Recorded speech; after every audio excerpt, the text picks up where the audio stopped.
earlier you were talking about just having that influence, right? It seems to be a good strategy for getting investors in and making them feel kind of valued and whatnot. And Richard was talking about in the previous episode, he was talking about the value of qualitative data, where it's like, hey, this is a really interesting story from someone that really kind of made an impact on the team or drove the product in a certain way. Do you have any examples of that where it's like we had a story from the field that came up and suddenly brought in some new insight to the team? Yeah, there's a couple of recent ones that stand out, both examples of new products where we kind of introduced them to a very small group of users first to see what their initial impressions are.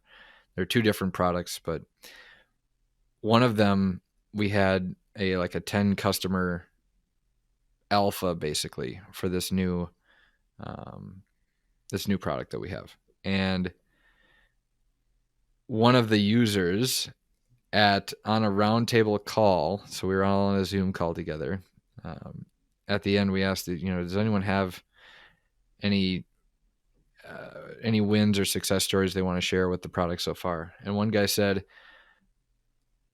I don't know if you guys are looking for brand ambassadors, but if you're willing to help, I'm willing to print a wraparound decal on a 18-wheeler and drive it across the country. I'll put it on one of my cross-country runs.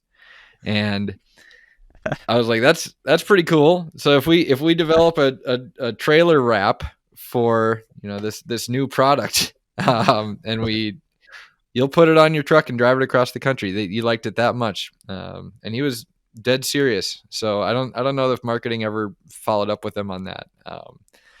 But that was a big win. That was very cool. And that wouldn't show up necessarily in a NPS score, right?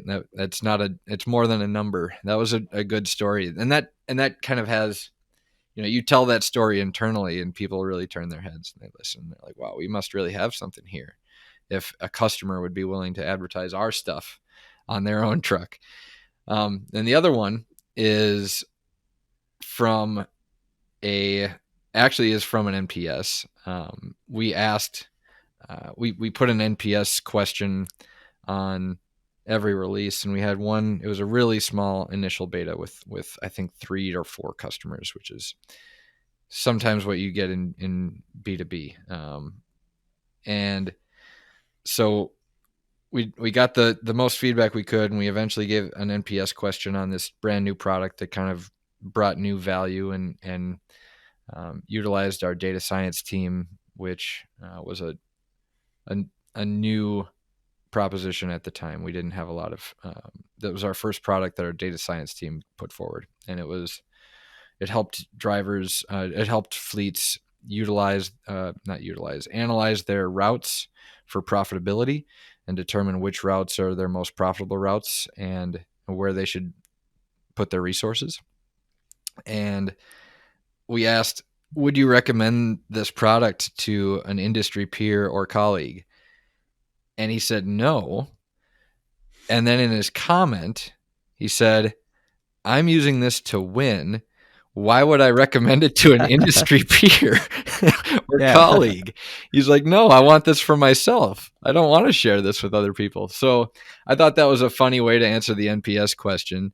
You get that sometimes in B2B where it's like, no, I want to compete. I want to win business. And this is helping me do that. And so his low NPS score, I think he gave it a 0 because he's using it to win.